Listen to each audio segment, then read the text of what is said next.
பழனிசாமி தான் பேசினா. எதிர்கட்சியாக இருக்கும்போது தினந்தோறும் நம்மளை பற்றி தான் பேசலாம். பரவாயில்ல, பத்திரிக்கை நம்மளால தான் நிற்கிது, இல்லைன்னா நிற்காது வாங்குது.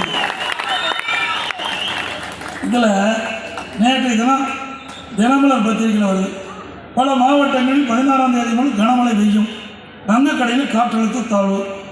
இதன் காரணமாக தமிழகத்தில் பல மாவட்டங்களில் புதுச்சேரி காரைக்கால் பகுதி இடிமுழங்குடன் பெய்யும். இதில் தமிழகத்தில் வேலூர், திருப்பத்தூர், கிருஷ்ணகிரி, தருமபுரி, சேலம், திருவண்ணாமலை.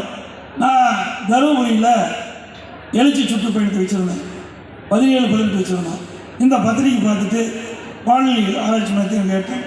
வானிலை கேட்கும்போது அவர்கள் மழை வருது உறுதினாங்க. அதனால் நாங்கள் அந்த தேதியில் அந்த எழுச்சி பயணத்தை மேற்கொள்ளாமல் பிறகு ஒரு தேதி இந்த மாதம் 28-29ஆம் தேதி தருமபுரி மாவட்டத்தில் எழுச்சி பயணம் தொடரும்னு அறிவித்தோம். உடனே இன்னைக்கு பத்திரிகையில் எடப்பாடி பழனிசாமி மத்திய உள்துறை அமைச்சர் சந்திக்கிறார், பேச்சுவார்த்தை நடத்துகிறார், உள்கட்சி பிரச்சனைக்கு. பத்திரிகையாளர்களே, அனைத்து இந்திய அண்ணா திராவிட முன்னேற்ற கழக கட்சி வியாபாரம் கொண்டு பண்ண முடியாது. எழுதுங்க, எங்களுக்கு ஆட்சி அதிகாரம் இருப்பதை விட தன்மானம் தான் எங்களுக்கு முக்கியம். அது ஒரு முள் இம்மையளவால் நான் விட்டு விட மாட்டேன். சில பேரை கைக்கூலியாக வைத்துக் கொண்டு ஆட்டம் போட்டு அந்த கைக்கூலிகள் யார் என்று அடையாளம் காட்டப்பட்டு விட்டோம். அதுக்கு விரைவில் முடிவு கட்டப்படும். சில பேர் அனைத்து இந்திய அண்ணா திராவிட முன்னேற்ற கழக ஆர்சி கவிழ்ப்பதற்கு எதிர்த்து ஓட்டு போட்டாங்க. மன்னிச்சு அவர்களை அரவணைத்து துணை முதலமைச்சர் கொடுத்தோம், உயர்ந்த பதவி கொடுத்தோம். மீண்டும் அவர்கள் திருந்த பாடில்லை.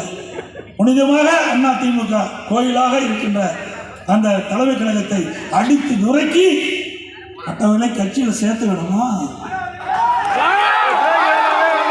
அது தொண்டனுடைய சொத்து.